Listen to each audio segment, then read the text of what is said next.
ಅವನಿಗೆ ಮೂರ್ತಿ ಮುಗಿಯುವುದಾಗಿರ್ತಕ್ಕಂಥದ್ದು ಅದು ಸಕ್ರಿಯವಾಗಿದೆಯಾ, ಅದು ಆ ರೀತಿ ಆಗಿದೆಯಾ ಅನ್ನೋದ್ರ ಬಗ್ಗೆ ಸುದೀರ್ಘವಾಗಿ ಚರ್ಚೆ ಮಾಡಿದ್ವಿ. ನಿಜವಾಗ್ಲೂ ಕೂಡ ನಾಳೆ ನಾವು 10:10ವರೆಗೆ ತಾಲೂಕು ಕಚೇರಿ ಮುಂದುಗಡೆ ಒಂದು ಮನವಿ ಕೊಡುವಂತ ಒಂದು ವ್ಯವಸ್ಥೆಯನ್ನ ಇಟ್ಕೊಂಡಿದ್ದೀವಿ. ಜಿಲ್ಲಾ ಮತ್ತು ತಾಲೂಕು ಮತ್ತು ರಾಜ್ಯ ನಾಯಕರಾಗಿದ್ದ ಅಪ್ಪಾಜಿಗೌಡರ ಒಂದು ಮಾರ್ಗದರ್ಶನದಲ್ಲಿ ನಾವೆಲ್ಲರೂ ಕೂಡ ನಾಳೆ ಬೆಳಗ್ಗೆ 10ವರೆಗೆ ಸೇರಬೇಕು. ನಮ್ಮ ಮೂಲ ಸಮಸ್ಯೆಗಳು ಏನಿದ್ದಾವೆ, ರೈತರಿಗೆ ಅತ್ಯಂತ ಅಮೂಲ್ಯವಾಗಿರ್ತಕ್ಕಂಥ ವಿಷಯಗಳನ್ನ ಏನು ಸೌಲಭ್ಯಗಳು ಎನಿಸ್ತಾ ಇಲ್ಲ ಮತ್ತು ಮೂಲಭೂತ ಸೌಲಭ್ಯಗಳು ಮತ್ತೆ ಏನೇನಾಗ್ತಾ ಇದೆ. ನಿನ್ನೆ ತಾನೇ ನಾವು ಸಾಂಪ್ರದಾಯಿಕ ಒಂದು ಕಾರ್ಯಕ್ರಮವನ್ನು ಮಾಡ್ಕೊಂಡು ಬಂದಿದ್ದೀವಿ. ನಿಜವಾಗ್ಲೂ ರೈತಾಪಿ ವರ್ಗದವರ ಒಂದು ನಿಜವಾದ ಸಮಸ್ಯೆಗಳ ಬಗ್ಗೆ ಮಾತಾಡೋದಂತಾಗಬೇಕು. ಕೇವಲ ನಮ್ಮ ಕಾರ್ಯಕ್ರಮಗಳು ಎಲ್ಲೋ ಒಂದು ಕಡೆ ರೈತರ ಒಂದು ಪೂಜೆ ಕಾರ್ಯಕ್ರಮಗಳು ಸೀಮಿತ ಆಗಬಾರ್ದು. ಕೇವಲ ಆ ದೃಷ್ಟಿಯಲ್ಲಿ ನಾವು ನೋಡಿದ್ರೆ ಇವತ್ತು ರೈತರ ಸಮಸ್ಯೆಗಳನ್ನು ತಗೊಂಡು ಹೋಗಬೇಕಾಗಿದೆ. ನಾಳಿನ ಕೋರ್ಸನ್ ವಿಷಯದಲ್ಲಿ ಸರ್ಕಾರ ತಗೊಂಡಿರ್ತಕ್ಕಂಥ ನಿರ್ಧಾರ ಏನು ಎಲ್ಲೋ ಒಂದಷ್ಟು ಸರಿ ಇಲ್ಲ.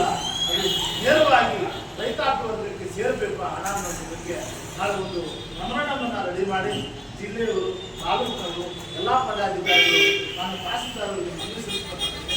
ಈ ವಿಷಯದಲ್ಲಿ ನಮ್ಮ ಭಾರತೀಯ ಕಿಸಾನ್ ಸಂಘದ ಜಿಲ್ಲಾ ಉಪಾಧ್ಯಕ್ಷರಾಗಿರ್ತಕ್ಕಂಥ ರಾಜ್ಯ ಉಪಾಧ್ಯಕ್ಷರಾಗಿರ್ತಕ್ಕಂಥ ಶ್ರೀಯುತ ಅಪ್ಪಾಜಿಗೌಡರು ಮತ್ತು ಭಾರತೀಯ ಜನತಾ ಪಕ್ಷದ ಜಿಲ್ಲಾ PCM ಅಧ್ಯಕ್ಷರಾಗಿರ್ತಕ್ಕಂಥ ಶ್ರೀ ಸತೀಶ್ ಅಣ್ಣವರು ಮತ್ತು ಮುನ್ರಾಮಣ್ಣವರು, ಜಿಲ್ಲಾಧ್ಯಕ್ಷರಾಗಿರ್ತಕ್ಕಂಥ ರಘುನಾಥ್ ರೆಡ್ಡಿ ಅವರು, ನಮ್ಮ ಹಣಮನಹಳ್ಳಿ ಗ್ರಾಮ ಪಂಚಾಯತಿ ಅಧ್ಯಕ್ಷರು ಮತ್ತು ಇದೇ ಭಾರತೀಯ ಕಿಸಾನ್ ಸಂಘದ ಹಿರಿಯ ಒಬ್ಬ ಹೋರಾಟಗಾರ ಶಶಿ ಮೇಡಮ್ ಅವರು ಇವತ್ತು ಈ ಸಭೆಯಲ್ಲಿ ಬಂದು ಅನೇಕ ಒಳ್ಳೆಯ ಸಲಹೆ ಸೂಚನೆಗಳನ್ನು ಕೊಟ್ಟಿದ್ದಾರೆ.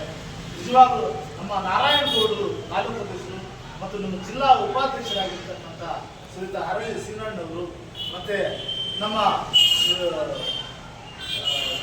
ಶೇಖರ್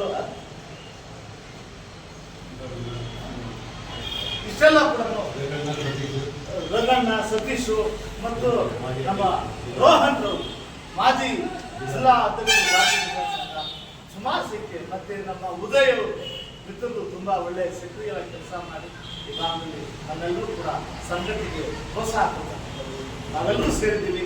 ನಾಳೆ ಕಾರ್ಯಕ್ರಮ ತುಂಬ ಚೆನ್ನಾಗಿ ಯಶಸ್ವಿ ಆಗಲಿಕ್ಕೆ ನಾವೆಲ್ಲರೂ ಕೂಡ ಸಕ್ರಿಯವಾಗಿ ಕೆಲಸ ಮಾಡಬೇಕು. ನಾವೆಲ್ಲರೂ ಕೂಡ ನಾಳೆ ಇದೇ ರೀತಿ ಒಗ್ಗಟ್ಟಾಗಿ ಹೋಗಿ ಇಲ್ಲಿ ಇದೇ ಕಚೇರಿ ಸ್ಥಳಕ್ಕೆ 10ವರೆಗೆ ತಾವೆಲ್ಲರೂ ಆಗಮಿಸಬೇಕು. ನೀವು ಮತ್ತು ನಿಮ್ಮ ಸಹಪಾಠಿಗಳೊಂದಿಗೆ ಆಗಮಿಸಿ ಇಲ್ಲಿಂದ ಮಿನಿಮಮ್ ಒಂದಷ್ಟು ಜನ ಹೋಗಿ ನಮ್ಮ ತಾಲೂಕು ಸಮಸ್ಯೆ ಬಗ್ಗೆ, ರೈತಾಪಿ ವರ್ಗದ ಸಮಸ್ಯೆ ಬಗ್ಗೆ ಮಾತಾಡೋದಾಗ್ತಕ್ಕಂಥ ಈ ಸಂದರ್ಭದಲ್ಲಿ ಹೇಳ್ತಾ ಇದ್ದೀವಿ. ಇನ್ನು ಯಾರಾದರೂ ಹಿರಿಯರು ಸಭೆ ಮಾತಾಡೋದಿದ್ರೆ ಮಾತಾಡೋದು. ಸತೀಶ್